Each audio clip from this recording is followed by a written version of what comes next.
প্রথমবারের মতো দেশের সর্বোত্তরের জেলা পঞ্চগড়ের জেলা ও দায়রা জজ চত্বরে কিন্তু একটি ন্যায়কুঞ্জের উদ্বোধন করা হয়েছে। পঞ্চগড় আদালত চত্বরে যে সকল সেবা প্রত্যাশী যারা এই চত্বরে আসবেন তাদের জন্য মূলত এই ন্যায়কুঞ্জটি তৈরি করা হয়েছে বা এই বিশ্রামাগারটি। এখানে আমরা জেনেছি প্রায় 52 লাখ টাকা দিয়ে ব্যয়ে কিন্তু এটি নির্মাণ করা হয়েছে। এখানে যা যা থাকছে ব্রেস্ট ফিডিং কর্নার, তারপর পুরুষ নারীদের ভিন্ন ভিন্ন টয়লেট ব্যবস্থা এবং একই সাথে থাকছে ক্যান্টিন।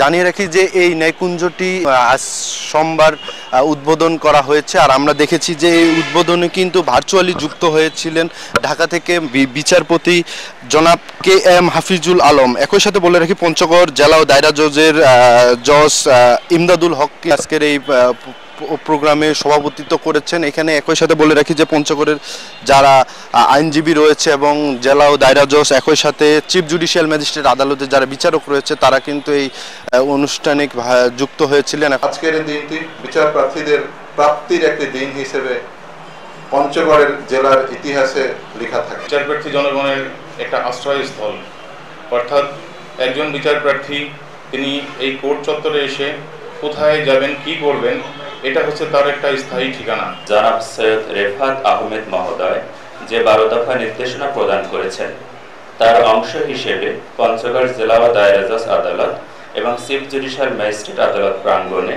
পৃথকভাবে অভিযোগ বাক্স, তথ্য সেবা কেন্দ্র, দপ্তর সমূহের অবস্থান নির্দেশিকা বোর্ড এবং হেল্পলাইন চালু করা হয়েছে। যারা বিচার প্রার্থী মানুষ তারা এসে এখানে যাতে কিছুক্ষণ বিশ্রাম করতে পারেন, মহিলারা যাতে তাদের বাচ্চাদের ব্রেস্ট ফিডিং করতে পারেন এবং এখানে কিছুক্ষণ আরাম করে তারা তাদের বিচারে স্ব আদালতে উপস্থিত হতে পারেন, এই সুযোগ সুবিধার জন্য। সবশেষে আমরা দেখেছি যে আজকের এই উদ্বোধনে কিন্তু এখানে বৃক্ষরোপণ কর্মসূচি পালন করা হয়েছে।